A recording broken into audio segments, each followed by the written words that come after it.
أعوذ بالله من الشيطان الرجيم. بسم الله الرحمن الرحيم.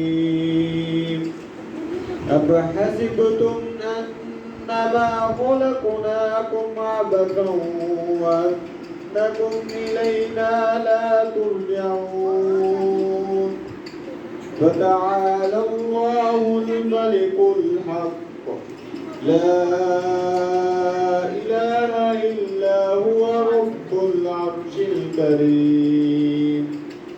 ومن يدع مع الله إلها آخر لا برهان له به فإنما حسابه عند ربه إنه لا يفلح الكافرون.